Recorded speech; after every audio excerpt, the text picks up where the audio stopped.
फौजी की जिंदगी एक संघर्ष है, एक त्याग है। और ऐसा नहीं कि ये संघर्ष और त्याग तभी तक रहता है जब तक वो फौज में रहे, बल्कि ये संघर्ष, ये त्याग समय के साथ साथ उसके रिटायरमेंट तक भी जारी रहता है।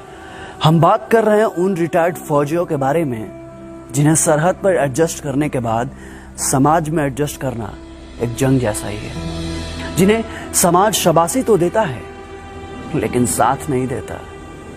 एक ऐसी अनसुनी आवाज जो दशकों के बाद दब के रह जाती है गांव के किसी कोने में और सिमट के रह जाती है वोटर लिस्ट के पन्नों में। जब 18 से 19 साल का फौजी फौज ज्वाइन करता है ना, तो वो बिछड़ जाता है अपने समाज से, अपनी मिट्टी से, अपने गांव से, अपने आंगन से। और गांव भले अपने फौजी को भूल जाए, लेकिन एक फौजी अपने गांव को कभी नहीं भूलता।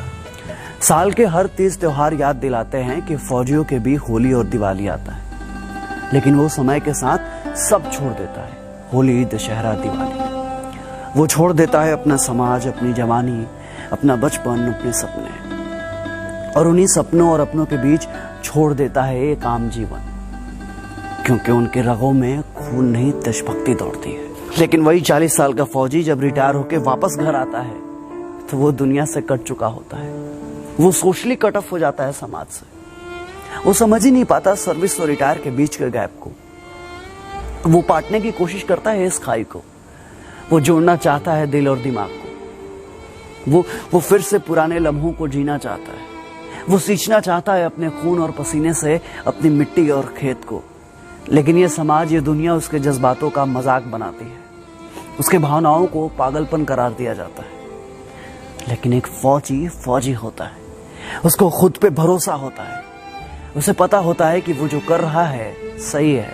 उसे तो आज भी लगता है कि दुनिया पूछेगी उसे कैंटीन की तरह और सर पे चढ़ा कर रखेगी रम की तरह। उसे तो आज भी लगता है कि दुनिया एक सर्विस की तरह है और यहाँ भी सारे काम फौज की तरह ईमानदारी से होते हैं। और ये भी एक कड़वा सच है कि दुनिया रिटायर्ड फौजियों को जगह नहीं देती साहब। वो बना के रखती है एक ऐसा गैप और राजनीति जिसका गणित आज तक किसी फौजी को समझ में नहीं आया, और उसकी इसी मासूमियत का फायदा सारी दुनिया उठाती है। पता है, जब दुनिया सो रही होती है नींद की आगोश में, तो वो तड़के सुबह उठ जाता है गाय भैंस को चारा डालने के लिए और निकल जाता है दूर कहीं गांव में टहलने के लिए। अब गांव में उसके कोई साथी संगाती नहीं होते। वो बिल्कुल अकेला होता है कई जनों के बीच में, एक अजनबी की तरह, या यूं कहें कि एक परदेसी की तरह। फिर वो बनाता है गांव के बच्चों को अपना साथी और काटता है उनके साथ रिटायरमेंट के बाद की बची हुई जिंदगी। वह सुनाता है बच्चों को उन्हें फौज और फौजियों के किस्से और दिखाता है उन्हें जमीन और लड़ाइयों के हिस्से। वो बांटता है अपना दुख दर्द और खोजता है उन पलों में अपना पल, क्योंकि फौजी अपने किस्से कहानियों को बार बार जीता है। एक फौजी अपने सिस्टम में इतना ट्रेंड होता है कि वो किसी भी मिट्टी, किसी भी मौसम में खुद को ढालने की क्षमता रखता है। लेकिन न जाने हमारे समाज की ऐसी मानसिकता क्यों है कि रिटायरमेंट के बाद एक फौजी को सिक्योरिटी गार्ड से ज्यादा काबिल समझा ही नहीं जाता। कभी ओसारे में बैठ उन रिटायर फौजियों को देखिए और उनकी आंखों से छलकते जीवन के संघर्ष को देखिए। ऐसा लगता है कि बचपन की उम्र में रिटायर वो फौजी अभी भी वो अपना बचपन ढूंढ रहा है। वो देख रहा होता है कि शायद अभी भी रेलवे स्टेशन पर कोई घर से आ जाए और पूछे उसका हाल और देश दुनिया का समाचार। लेकिन सच्चाई भी है दोस्त कि रिटायरमेंट के साथ ही दुनिया की इंसानियत भी रिटायर हो जाती है। जब तक वो बैरक में रहता है तब तक उससे किसी को कोई दिक्कत नहीं होता। लेकिन फौजी जैसे रिटायरमेंट के बाद वापस घर आता है तो कभी कभी उसके खुद के बच्चे भी डांट देते हैं कि क्या पापा सुबह सुबह खटर पटर क्यों करते रहते हैं? अगर आपको नींद नहीं आती तो हमारी नींद क्यों खराब करते हो? अब उन्हें कौन समझाए कि तुम्हें अच्छी नींद आ जाए, इसी चक्कर में मेरी आती हुई नींद भी चली जाती है। फिर मैं इस कोशिश में कामयाब हो जाता हूं कि तुम्हें मेरी परेशानियों का एहसास नहीं है। आवाज कड़क हो इसका मतलब ये नहीं है कि दिल मोम का नहीं हो।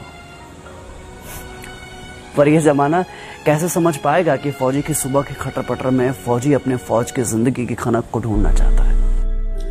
एक फौजी के नौकरी के शुरुआती समय लड़खड़ाते घर को संभालने में ही चला जाता है और बाकी रिटायरमेंट के बाद की जिंदगी के उतार चढ़ाव से निपटने के लिए उसे आधा मिलने वाले पेंशन के आधे में ही अपना जीवन सरवाइव करना पड़ता है।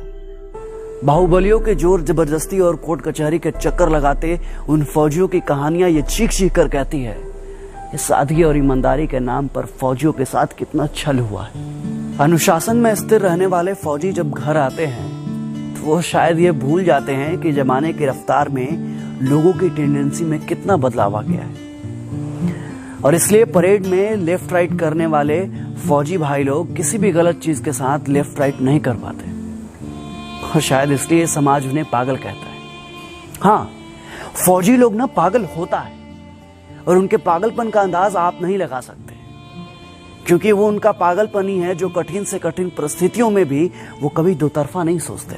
और ये पागलपन और जुनून चाहिए एक फौजी को, क्योंकि सियाचिन, द्रास और कार्निक जैसे जगहों पर आम इंसान नहीं बल्कि एक जुनूनी फौजी ही सरवाइव कर पाता है। लोग कहते हैं कि फौजियों का दिमाग घुटने में होता है। हाँ, आप सही सुन रहे हैं, फौजियों का दिमाग ना घुटने में ही होता है, क्योंकि तभी तो फौजी दुश्मनों के सामने घुटने नहीं टेकते। और एक बात और, ज्यादा दिमाग वाले लोग ना सिर्फ मच्छरदानी ही संभाल सकते हैं, दुश्मन का मोर्चा नहीं। फौजियों के पास दिमाग नहीं होता, तभी तो वो -30 डिग्री सेल्सियस पर भी प्लस माइनस नहीं सोचते।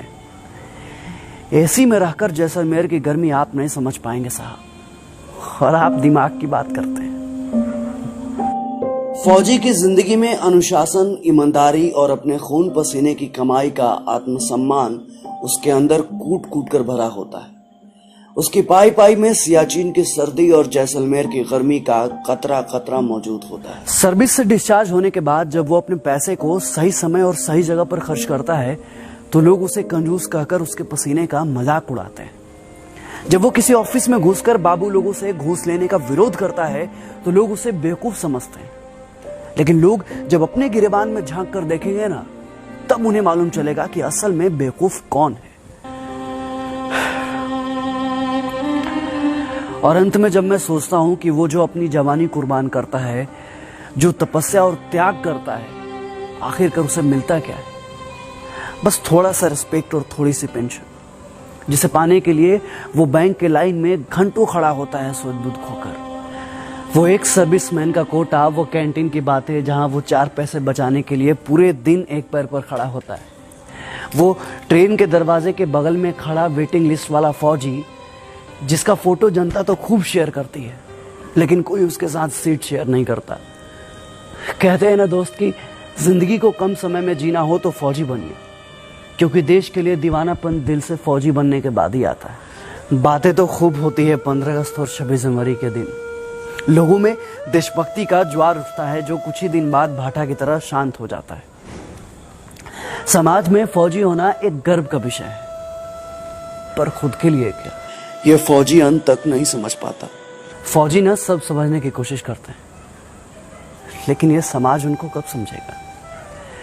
कब समझेंगे लोग उनकी भावनाओं को, उनके जज्बातों को, उनके द्वारा किए गए उनके जीवन में त्याग और तपस्या को? कब समझेंगे उनकी मेहनत को, उनकी ईमानदारी को? क्या उसकी कारगिल और कुपवाड़ा की कहानियां सिर्फ कहानियां बनकर रह जाएंगी? एक फौजी के लिए फौज और जिंदगी दोनों एक ही बात है। फिर समाज के लिए फौज और फौजी दो अलग अलग हैं, ऐसा क्यों?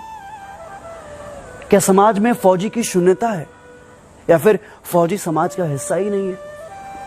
फिर क्यों समाज में रिटायर्ड फौजियों के लिए जज्बातों की शून्यता है?